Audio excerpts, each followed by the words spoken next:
வேந்தரின் கண்ணுறங்கும் வேளை இரவு செய்திகளுக்காக காவேரி ஜெகநாதன். முதலில் தலைப்புச் செய்திகள்.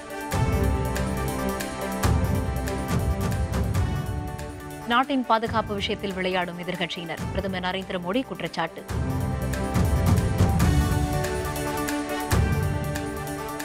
மூன்று நாள் பயணமாக தமிழகம் வந்தார் குடியரசுத் தலைவர். கோவையில் உற்சாக வரவேற்பு.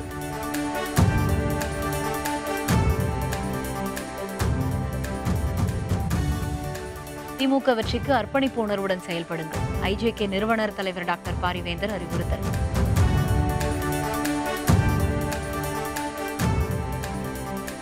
மக்களவைத் தேர்தலில் யாருடன் கூட்டணி? 5ஆம் தேதி தேமுதிக அவசர ஆலோசனை.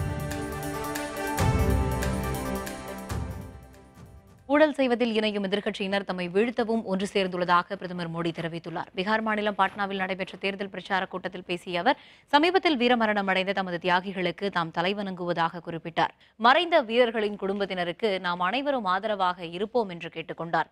முதலமைச்சர் நிதிஷ்குமார் பீகார் மாநிலத்தை முன்னெடுத்து செல்வதாகவும் வெளிப்படையான ஊழலற்ற நிர்வாகம் நடைபெறுவதாகவும் குறிப்பிட்டார். தங்களது ஆட்சியில் ஊழல் இல்லை என்றும் எதிர்க்கட்சியினர் நாட்டின் பாதுகாப்பு விஷயத்தில் விளையாடுவதாகவும் பிரதமர் கூறினார். தங்களின் இலக்கு நாட்டின் வளர்ச்சியே என்று மோடி கூறினார்.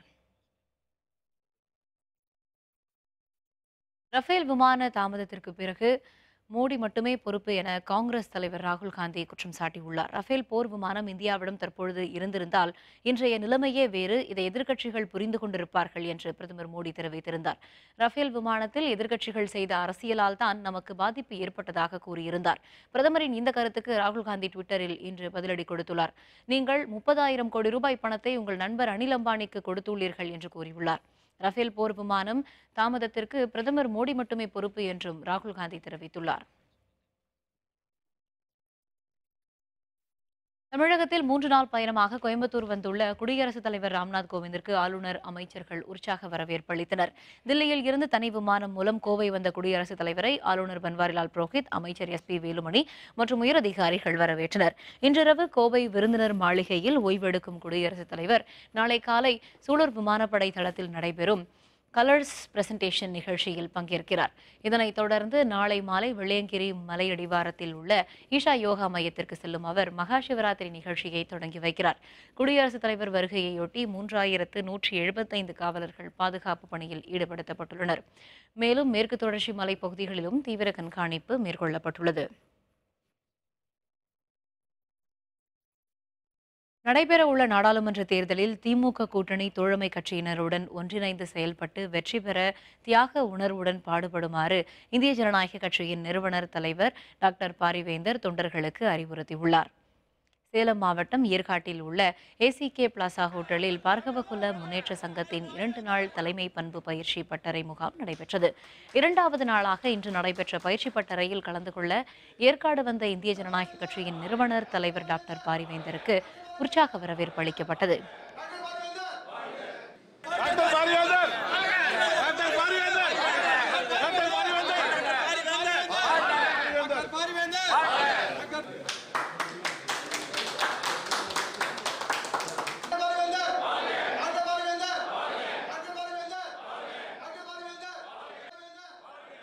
பின்னர் விழாவில் பேசிய டாக்டர் பாரிவேந்தர், சமுதாய பற்று இருந்த போதிலும் தன்னம்பிக்கை மற்றும் விடாமுயற்சியின் காரணமாகவே SRM பல்கலைக்கழகத்தை ஆரம்பித்ததாக கூறினார். இந்திய ஜனநாயக கட்சி ஆரம்பித்த காலத்திலேயே 2011 சட்டப்பேரவை தேர்தலில் அதிமுகவில் 5 சட்டப்பேரவை தொகுதிகளை தர முன்வந்த நிலையிலும் தன்மானத்தின் அடிப்படையில் கூட்டணி சேரவில்லை என்று தெரிவித்தார். குஜராத்தில் நலத்திட்டங்களை நிறைவேற்றி வந்ததால் பிரதமர் மோடியுடன் கடந்த 2014 நாடாளுமன்ற தேர்தலில் கூட்டணி அமைத்து போட்டியிட்டதாக டாக்டர் பாரிவேந்தர் நினைவு கூர்ந்தார். நடைபெறவுள்ள நாடாளுமன்ற தேர்தலில் பொதுக்குழுவில் பெரும்பாலான நிர்வாகிகள் எடுத்த முடிவின் அடிப்படையில் திமுகவில் கூட்டணி அமைத்துள்ளதாக குறிப்பிட்டார். பொதுக்குழுவிலே கூட நீங்கள் எல்லாரும் ஒரே முகமாக பேசுகிறீர்கள். நம்ம திராவிட முன்னேற்ற கழகத்தோடு செல்ல வேண்டும் என்று இது முழுவதும் கடைசி வரை நான் தவிர்த்து பார்த்தேன். இதை நீங்கள் மட்டும் செஞ்சால் பத்தாது. கீழே இருக்கிற ஒன்றிய செயலாளர்கள், கிளைத்தலைவர்களுக்கு இந்த மாதிரி செஷனை ஒரு 2-3 நாளில் நீங்கள் முடிக்கணும். உங்களுக்கு ஏற்படுத்துகின்ற மனமாற்றத்தைய அந்த உறுதி இருக்கிறதெல்லாம் அதை நீங்கள் அவங்களும் கொண்டு போய் அவர்களுக்கும் ஒன்று சேர்ந்து இந்த எந்த வெறியோடு வேலத்தோடு இருக்கிறீர்களோ அதே வேலத்தோடு உங்களோடு ஒத்த கருத்துள்ள ஒற்றுமை பணியாற்றிருக்கிற போராட்டம் நடத்தி வருகிறோம். திமுக கூட்டணியின் வெற்றிக்காக தோழமை கட்சிகளுடன் ஒன்றிணைந்து செயல்பட்டு இந்திய ஜனநாயக கூட்டணி வெற்றி பெற பாடுபட வேண்டும் என்றும் டாக்டர் பாரிவேந்தர் கூறினார். மனதாலும் உழைப்பாலும் செயல்பட்டு மாற்றத்தை காணும் நோக்குடன் இந்திய ஜனநாயக கட்சி மற்றும் பார்க்கவகுல முன்னேற்ற சங்கத்தினர் பாடுபட வேண்டும் என்றும் டாக்டர் பாரிவேந்தர் கேட்டுக்கொண்டார். 2 மாதம் என்னுடைய அல்ல, வேந்தர் நிற்கவில்லை, வேந்தர் நாம் நிற்க வைத்தோம். அவர் வெற்றி பெற வைப்பது ஒரு கடமை. அவரை நண்பர்களாக ஏற்றுக்கொள்ள வேண்டும். நான் ஐஜேகே, அவர் டிஎம்கே அப்படின்னு சொல்லி எந்த ஒரு இந்த நேரத்தில் டிஎம்கேவும் அதே போல் ஐஜேகேவும் ஒன்றாகிவிட வேண்டும். எல்லாம் மனதால், உழைப்பால், ஒற்றுமையால், தொடர்ந்து செய்கிற அந்த நிலையால் எல்லாம் ஒன்றாயிடும். பார்கவகுல முன்னேற்ற சங்க மாநில தலைவர் ஆர் சத்யநாதன் தலைமையில் நடைபெற்ற பயிற்சி பட்டறை முகாமில் மாநில பொதுச் செயலர் எஸ் வெங்கடேசன், பொருளாளர் கே ராஜி, துணைத் தலைவர்கள் எஸ் ஜெயராமன், திருஞானம், துணைச் செயலர்கள் கணேச மூப்பனார், கோவை ஜெயராமன், ஆர் ராமன், இந்திய ஜனநாயக கட்சியின் மாநில மகளிர் அணி செயலர் அமுதா ராஜேஸ்வரன் உட்பட 24 மாவட்டங்களைச் சேர்ந்த பொறுப்பாளர்கள் கலந்து கொண்டனர். மக்களவைத் தேர்தலில் யாருடன் கூட்டணி அமைப்பது என்பது குறித்து நாளை மறுநாள் அவசர ஆலோசனைக் கூட்டம் நடைபெறவுள்ளதாக தேமுதிக அறிவித்துள்ளது. தமிழகத்தை பொறுத்தவரை நாடாளுமன்ற தேர்தலை எதிர்கொள்ள வசதியாக அதிமுக, திமுக ஆகிய இரு கட்சிகளும் பல்வேறு கட்சிகளுடன் கூட்டணி பேச்சுவார்த்தை நடத்தி வருகின்றன. தேமுதிக கேட்ட தொகுதிகளை ஒதுக்க முடியாத நிலை ஏற்பட்டதால் அந்த கட்சியை தங்களது கூட்டணியில் சேர்க்கும் முயற்சியை திமுக கைவிட்டது. தற்பொழுது அதிமுக தரப்போடு தொடர்ந்து பேச்சுவார்த்தை நடந்து வருகிறது. இந்நிலையில் தேர்தலில் யாருடன் கூட்டணி அமைப்பது என்பது குறித்து வரும் 5ஆம் தேதி அவசர ஆலோசனைக் கூட்டம் நடைபெறவுள்ளதாக தேமுதிக அறிவித்துள்ளது. இது தொடர்பாக வெளியான அறிக்கையில் கட்சியின் நிறுவனர் தலைவர் பொதுச் செயலாளர் விஜயகாந்த் தலைமையில் நாளை மறுநாள் காலை 10:30 மணிக்கு கோயம்பேட்டில் உள்ள தேமுதிக தலைமை அலுவலகத்தில் அவசர ஆலோசனைக் கூட்டம் நடைபெறவுள்ளதாக கூறப்பட்டுள்ளது. விங் கமாண்டர் அபிநந்தனுக்கு விலா எலும்பில் காயம் ஏற்பட்டிருப்பது தில்லி ராணுவ மருத்துவமனையில் நடத்திய பரிசோதனையில் தெரியவந்துள்ளது. பாகிஸ்தானிய போர் விமானத்தை விரட்டிச் சென்று அந்நாட்டில் பாராசூட்டுடன் விழுந்ததில் அபிநந்தனுக்கு காயம் ஏற்பட்டிருக்கலாம் என்று மருத்துவர்கள் தெரிவித்துள்ளனர். அபிநந்தன் தரையில் குதித்தபோது பாகிஸ்தானியர்கள் சரமாரியாக தாக்கியதாலும் அவரது முதுகு தண்டுவடத்தின் கீழ்ப்பகுதியில் காயம் ஏற்பட்டிருக்கலாம் என்றும் மருத்துவர்கள் கூறியுள்ளனர். விமானி அபிநந்தனின் உடலில் எந்தவிதமான உளவு கருவிகளும் பொருத்தப்படவில்லை என்று ஸ்கேன் பரிசோதனையில் தெரியவந்துள்ளது.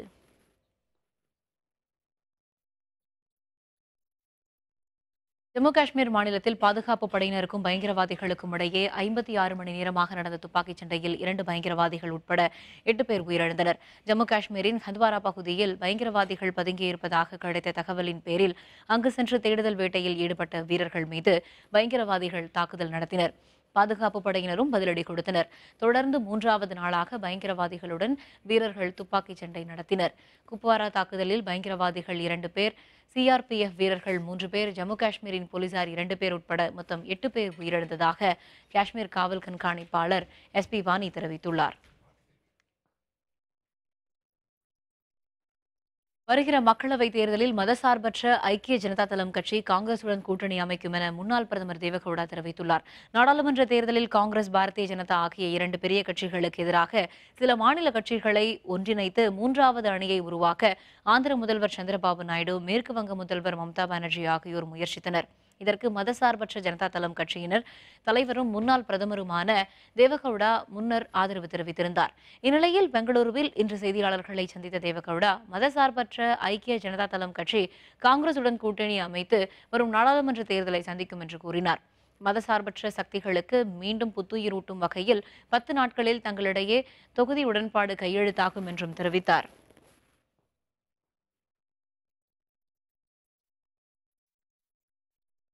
உத்தரப்பிரதேசத்தில் வாக்கு வங்கி வைத்துள்ள கட்சிகளின் கூட்டணியில் இடம்பெறாததால் காங்கிரஸ் இம்முறை சிறிய கட்சிகளை தனது அணியில் சேர்க்க திட்டமிட்டுள்ளது. தேசிய கட்சிகளை பொறுத்தவரை மற்ற மாநிலங்களை விட உத்தரப்பிரதேச மாநிலத்தில் காட்டும் அக்கறை மிக அதிகம். அதற்கு காரணம் அங்கு மட்டுமே மிக அதிக அளவிலான 80 மக்களவை தொகுதிகள் உள்ளன. இதில் பெரும்பாலான இடங்களில் வெற்றி பெறுவதே தேசிய கட்சிகளின் விருப்பம். எப்போதும் இல்லாத வகையில் இம்முறை உத்தரப்பிரதேசத்தின் முக்கிய கட்சிகளான பகுஜன் சமாஜ் கட்சி மற்றும் சமாஜ்வாதி கட்சி இரண்டும் கூட்டணி அமைத்துக் கொண்டுள்ளன. பகுஜன் கட்சி 38 இடங்களிலும் சமாஜ்வாதி கட்சி 37 இடங்களிலும் போட்டியிடுகின்றன. இந்த கூட்டணியில் இடம்பெற்றுள்ள ராஷ்டிரிய லோக்தள் கட்சி முசாஃபர் நகர், மதுரா மற்றும் பாக்பத் தொகுதிகளில் போட்டியிடுகின்றன. நேரு குடும்பத்தினர் போட்டியிடும் ரேபரேலி மற்றும் அமேதி தொகுதிகளில் பகுஜன் கூட்டணி போட்டியிடவில்லை. 80 தொகுதிகளிலும் தனித்து போட்டியிட்டு வாகை சூடுவோம் என்று காங்கிரஸ் கருதினாலும் கள நிலவரத்தை பார்த்து சிறிய கட்சிகளை அரவணைக்க திட்டமிட்டுள்ளது. முலாயம் சிங்கின் சகோதரரான ஷிவ்பால் யாதவின் பிரகதீஷல் சமாஜ்வாதி லோகியா கட்சி, கேசவ் தேவ் மௌரியாவின் மகான் தளம், சிறுபான்மையினரை கொண்டுள்ள முகமது ஆயூஃபின் அமைதி கட்சி ஆகியவற்றை தங்கள் கூட்டணிக்கு அழைத்துள்ளது காங்கிரஸ். இவை தவிர அப்னா தளம், சுகல்தேவ் பாரதிய சமாஜ் ஆகிய கட்சிகளுடனும் காங்கிரஸ் பொதுச் செயலாளரான பிரியங்கா காந்தி பேச்சுவார்த்தை நடத்தியுள்ளார். மக்களவை தேர்தல் தேதி அறிவிக்கப்படுவதற்குள் காங்கிரசும் சிறிய கட்சிகளுடன் கூட்டணி அமைக்க வாய்ப்புள்ளது. உத்தரப்பிரதேச மாநில காங்கிரஸ் நிர்வாகிகளை பொறுத்தவரை பாரதிய ஜனதாவுக்கு எதிரான மக்களின் மனநிலையை தங்களுக்கு சாதகமாக பயன்படுத்தலாம் என கருதுகின்றனர். சிறிய கட்சிகளுடனான கூட்டணியால் காங்கிரசுக்கு பயனில்லை என்பது மாநில காங்கிரஸ் நிர்வாகிகளின் கருத்து. சென்னைக்கு கிருஷ்ணா நீர்வரத்து நிறுத்தம், குடிநீர் தட்டுப்பாடு ஏற்படும் சூழல். விவரம் விளம்பர இடைவேளைக்கு பிறகு.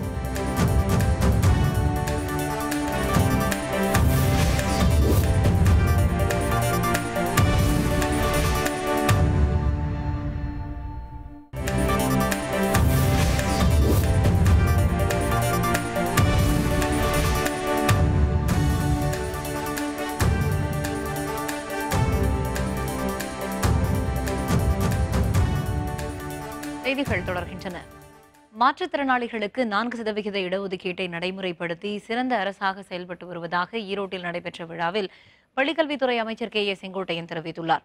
ஈரோடு மாவட்ட ஆட்சியர் அலுவலகத்தில் மாற்றுத்திறனாளிகள் நலத்துறை சார்பில் மாற்றுத்திறனாளிகளுக்கு இருசக்கர மோட்டார் வாகனம், பேட்டரியால் இயங்கும் சிறப்பு சக்கர நாற்காலி உட்பட பல்வேறு நலத்திட்டங்கள் வழங்கும் நிகழ்ச்சி நடைபெற்றது. அமைச்சர்கள் செங்கோட்டையன் மற்றும் கே.சி. கருப்பண்ணன் மற்றும் எம்எல்ஏக்கள் கலந்து கொண்டு 367 மாற்றுத்திறனாளிகளுக்கு 36 லட்சம் ரூபாய் மதிப்பிலான உபகரணப் பொருட்களை வழங்கினார்.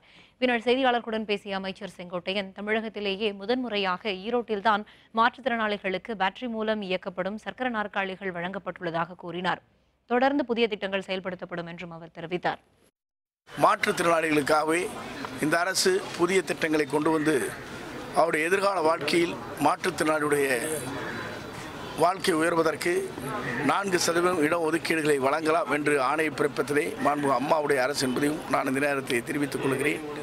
அந்த வழியில் நடைபெற்றுக் கொண்டிருக்கிற தமிழக முதலமைச்சர் அந்த பணிகளை சிறப்பான முறையில் நிறைவேற்றி வருகிறார்கள். பேட்டரி மூலமாக இயக்கப்படுகிற வீல்சேர் முதல் கட்டமாகவே நம்முடைய ஈரோடு மாவட்டத்திலே இன்றைக்கு வழங்கப்பட்டிருக்கிறது. இரட்டை இலை வழக்கில் உச்சநீதிமன்றத்தில் விரைவில் மேல்முறையீடு செய்யப்போவதாக அம்மா மக்கள் முன்னேற்றக் கழக துணை பொதுச் செயலர் டிடிவி தினகரன் தெரிவித்துள்ளார். மதுரையில் செய்தியாளர்களுடன் பேசிய அவர், சட்டப்பேரவையில் ஜெயலலிதா படத்தை வைக்கக்கூடாது என கூறியவர்களுடன் அதிமுக கூட்டணி வைத்திருப்பதாக குறிப்பிட்டார். இரட்டை இலை தொடர்பாக தங்களது கோரிக்கையை தேர்தல் ஆணையம் விசாரிக்க வேண்டும் என்று கூறி வழக்கு தொடர்ந்ததாக தெரிவித்தார். மக்களும் ஜெயலலிதாவின் தொண்டர்கள் 95% பேரும் தங்களுடன் இருப்பதாக தினகரன் கூறினார். தேர்தல் ஆணையத்துடைய ஆணை தவறு, அதை திரும்ப அதில் நாங்கள் சொன்ன கோரிக்கையெல்லாம் தேர்தல் ஆணையம் விசாரிக்கலைன்னு சொல்லி தான் போட்டோம். திருப்பி சுப்ரீம் கோர்ட்டில் போய் ஃபைல் பண்ணோம். தேர்தலில் பாருங்கள், மக்கள் எங்களோட இருக்கிறப்ப, எங்கள் அம்மாவுடைய தொண்டர்கள் 95% பேர் எங்களோட இருக்கிறப்ப நாங்கள் யார்கிட்ட போய் கூட்டணி வைக்கணும்? மக்கள் எங்கள் கூட இருக்காங்க. அதனால் மக்கள் அவங்கள்ட்ட இல்லாததுனால தான் எல்லாம் கூட்டணி தேடி மதியாதார் தலைவாசல் மிதிக்க வேண்டாம்னு சொல்லியிருக்காங்க. அங்கெல்லாம் மிதிச்சிட்டு இருக்காங்க. சென்னை குடிநீர் ஆதாரமாக விளங்கும் கண்டலேறு அணையில் இருந்து திறந்துவிடப்பட்ட கிருஷ்ணா நதி நீர் நிறுத்தப்பட்டுள்ளதால் கோடை காலத்தில் குடிநீர் தட்டுப்பாடு வரும் என்று அஞ்சப்படுகிறது. தெலுங்கு கங்கா ஒப்பந்தத்தின் அடிப்படையில் ஆந்திர அரசு ஆண்டுதோறும் தமிழகத்திற்கு 2 தவணைகளாக 12 டிஎம்சி தண்ணீர் வழங்க வேண்டும். ஜனவரி முதல் ஏப்ரல் மாதம் வரை 4 டிஎம்சி தண்ணீரும் வழங்க வேண்டும் என்ற நிலையில் மிக குறைவாக 0.04 டிஎம்சி தண்ணீர் மட்டுமே வந்தடைந்தது. கடந்த பிப்ரவரி மாதம் 7ஆம் தேதி கண்டலேறு அணையில் இருந்து வினாடிக்கு 2000 கனஅடி நீர் திறந்துவிடப்பட்டது. ஆனால் பூண்டி நீர்த்தேக்கத்திற்கு கடந்த 1 மாதமாக 300 கனஅடி வீதம் 360 மில்லியன் கனஅடி தண்ணீர் மட்டுமே வந்தடைந்தது. ஏற்கனவே பருவமழை பொய்த்து போன நிலையில் சென்னைக்கு குடிநீர் வழங்கும் ஏரிகளின் நீர்மட்டம் சரிந்துள்ளது. மன்னார் வளைகுடா கடலில் உள்ள அரிய வகை கடல்வாழ் உயிரினங்களை பாதுகாப்பது குறித்து வனத்துறையினர் பள்ளி மாணவர்களிடம் விழிப்புணர்வு ஏற்படுத்தினார். ராமநாதபுரம் மாவட்டம் துவங்கி தூத்துக்குடி மாவட்டம் வரையிலான மன்னார் வளைகுடா பகுதிகளில் ஏராளமான அரிய வகை கடல்வாழ் உயிரினங்கள் வாழ்ந்து வருகின்றன. மீனவர்களின் தவறான மீன்பிடி மற்றும் இயற்கை பேரிடர், பருவநிலை மாற்றங்களால் அவை அழியக்கூடிய நிலை உருவாகியுள்ளது. இந்த நிலையில் கடல்வாழ் உயிரினங்கள் குறித்து விழிப்புணர்வை ஏற்படுத்தும் வகையில் மண்டபம் வனத்துறையினர் 45 கிலோமீட்டர் தூரம் இருசக்கர வாகனம் மூலம் பொதுமக்கள் மற்றும் சுற்றுலா பயணிகளிடம் விழிப்புணர்வை ஏற்படுத்தினர். அரிய வகை உயிரினங்களை பாதுகாக்க பொதுமக்கள் முன்வருமாறு அவர்கள் கேட்டுக்கொண்டனர். மன்னார் வளைகுடா பகுதியானது அரிய வகை கடல்வாழ் உயிரினங்கள் நிறைந்த ஒரு இடம். ஸோ இதை பற்றியான விழிப்புணர்வை இங்கே இருக்கக்கூடிய மீனவ மக்களுக்கும் சரி, இங்கு சுற்றுலா பயணிகளாக வந்து கொண்டிருக்கின்ற மக்களுக்கும் தெரிவிக்கும் வகையில் மண்டபம் வன உயிரின சரகத்திலிருந்து இந்த தனுஷ்கோடி வரையிலும் ஏறக்குறைய 45 கிலோமீட்டர் வந்து நாங்கள் ஒரு 30 பேர் ஃபாரஸ்ட் ஸ்டாஃப் வந்து பைக் ரேலியில் வந்திருக்கோம். ஸோ வருகின்ற வழியிலே இருக்கக்கூடிய ஒவ்வொரு டூரிஸ்ட்க்கும் வந்து எங்களுடைய அந்த பிரசுரங்களை கொடுத்து இதை பற்றியான விழிப்புணர்வை ஏற்படுத்தி கொண்டிருக்கிறோம். திருச்சி அருகே நடைபெற்ற ஜல்லிக்கட்டு போட்டியை ஆயிரக்கணக்கான பொதுமக்கள் ஆரவாரத்துடன் கண்டுகளித்தனர். திருச்சி மாவட்டம் மணப்பாறை அருகே கல்பாளையத்தான்பட்டியில் புனித அந்தோனியார் கோவில் விழாவை முன்னிட்டு ஜல்லிக்கட்டு போட்டி நடத்தப்பட்டது. இந்த போட்டியில் திண்டுக்கல், மதுரை, சிவகங்கை, புதுக்கோட்டை உள்ளிட்ட பல்வேறு மாவட்டங்களைச் சேர்ந்த 500 காளைகளும் 300க்கும் மேற்பட்ட மாடுபிடி வீரர்களும் கலந்து கொண்டனர். வாடிவாசலில் கோவில் காளையை தொடர்ந்து மற்ற காளைகள் ஒன்றன் பின் ஒன்றாக அவிழ்த்து விடப்பட்டது. களத்தில் சீறி பாய்ந்த காளைகளை வீரர்கள் போட்டி போட்டு அடக்கினர். எனினும் தன்னை அடக்க வந்த வீரர்களை தூக்கி வீசியதுடன் சில காளைகள் வீரர்களை அருகில் கூட நெருங்க விடாமல் விரட்டி அடித்தன. காளைகளை அடக்கிய வீரர்களுக்கும் அடங்க மறுத்த காளைகளின் உரிமையாளர்களுக்கும் பரிசுகள் வழங்கப்பட்டன.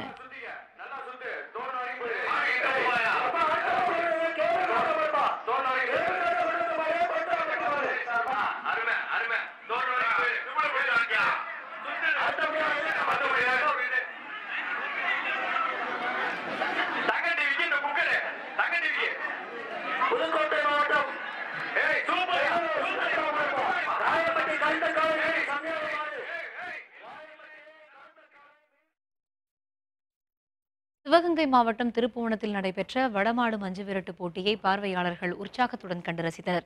திருப்புவனத்தில் உள்ள கோவில் திருவிழாவை முன்னிட்டு நடைபெற்ற இப்போட்டியில் மதுரை, ராமநாதபுரம், புதுக்கோட்டை, சிவகங்கை உள்ளிட்ட மாவட்டங்களில் இருந்து 15 காளைகளும் 35 மாடுபிடி வீரர்களும் கலந்து கொண்டனர்.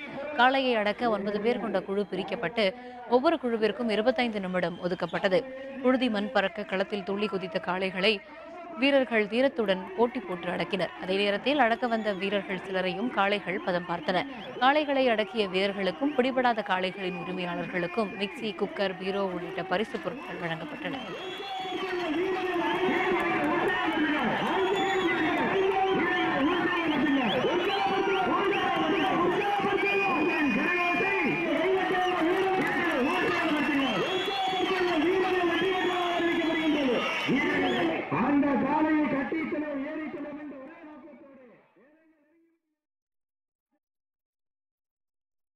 நாகர்கோவிலில் நடைபெற்ற தேசிய அளவிலான நாய்கள் கண்காட்சி பார்வையாளர்களை வெகுவாக கவர்ந்தது. கன்னியாகுமரி மாவட்டம் நாகர்கோவிலில் தேசிய அளவிலான 16வது நாய்கள் கண்காட்சி நடைபெற்றது. இதில் தில்லி, கேரளா, கர்நாடகா, மும்பை, கொல்கத்தா உள்ளிட்ட பல்வேறு மாநிலங்களில் இருந்து 500க்கும் மேற்பட்ட நாய்கள் கலந்து கொண்டன. இதில் ராஜபாளையம், சிப்பிப்பாறை, கோம்பை உள்ளிட்ட நாட்டு நாய்களும், அமெரிக்கன் அக்டா, ஜெர்மன் ஷெப்பர்ட் உள்ளிட்ட வெளிநாட்டு நாய்களும் இடம்பெற்றிருந்தன. நாய்களின் உடல் அமைப்பு, கீழ்ப்படிதல், அறிவுத்திறமை, செயல்திறன் ஆகியவற்றின் அடிப்படையில் போட்டிகள் நடத்தப்பட்டன. அதன் அடிப்படையில் 500 நாய்களில் 8 நாய்கள் தேர்வு செய்யப்பட்டு அதன் உரிமையாளர்களுக்கு பரிசும் கோப்பையும் வழங்கப்பட்டது.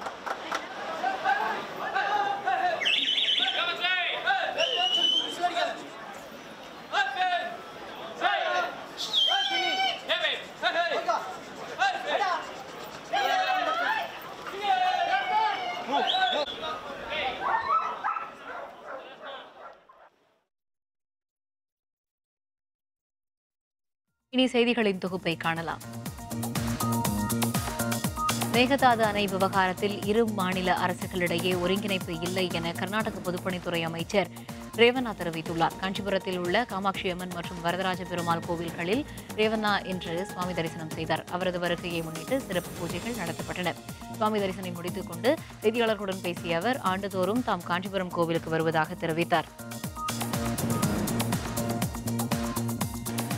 புதுச்சேரியில் இளம் பெண் வெட்டி படுகொலை செய்யப்பட்ட சம்பவத்தில் கணவர் உட்பட 9 பேரை காவல்துறையினர் கைது செய்தனர். புதுச்சேரி அருகே உள்ள மடுகரை கிராமத்தில் நேற்று முன்தினம் இளம்பெண் ஒருவர் சரமாரியாக வெட்டி படுகொலை செய்யப்பட்டார். இதுகுறித்து வடகரை காவல்துறையினர் வழக்கு பதிவு செய்து குற்றவாளிகளை தீவிரமாக தேடி வந்தனர். இதையடுத்து கணவரிடம் நடத்திய விசாரணையில் தன்னை விட்டு தனியாக வசித்து வந்ததால் மனைவியை கொலை செய்வதாக ஒப்புக்கொண்டார்.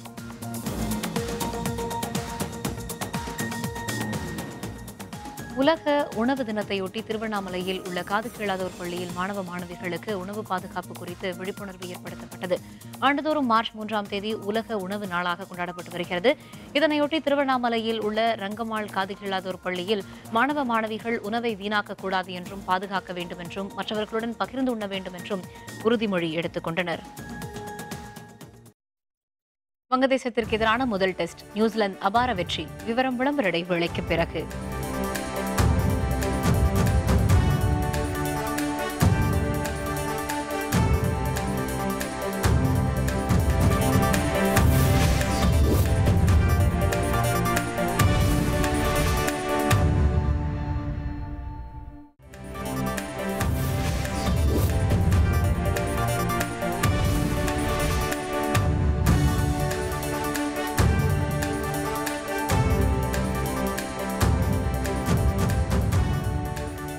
செய்திகள் தொடர்கின்றன.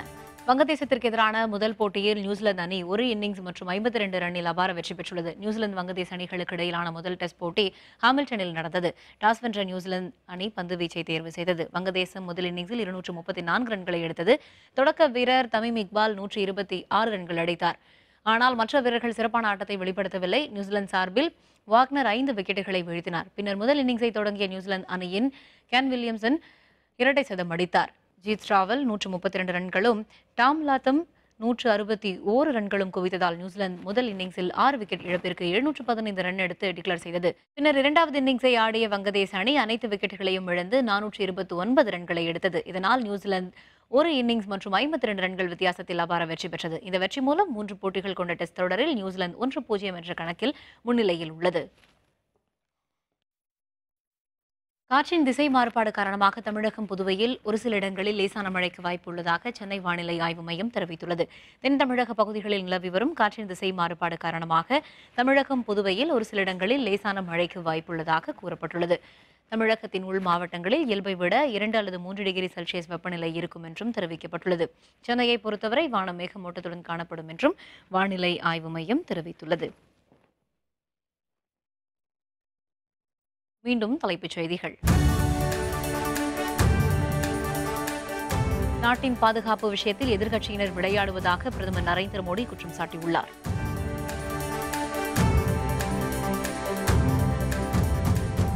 மூன்று நாள் பயணமாக தமிழகம் வந்த குடியரசுத் தலைவருக்கு கோவையில் ஆளுநர், அமைச்சர் உள்ளிட்டோர் உற்சாக வரவேற்பு.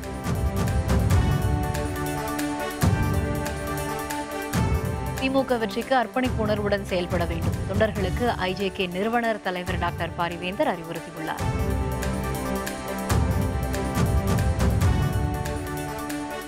மக்களவைத் தேர்தலில் யாருடன் கூட்டணி அமைப்பது என வருகிற 5ஆம் தேதி தேமுதிக அவசர ஆலோசனை நடத்த உள்ளது. இத்துடன் வேந்தரின் கண்ணுறங்கும் வேளை இரவு செய்திகள் நிறைவடைந்தன. வேந்தர் டிவி செயலியை பதிவிறக்கம் செய்து முக்கிய செய்திகளை நேர்கள் காணலாம். மீண்டும் நாளை காலை 7 மணிக்கு இளங்கதிர் காலை செய்திகளில் சந்திப்போம். வணக்கம்.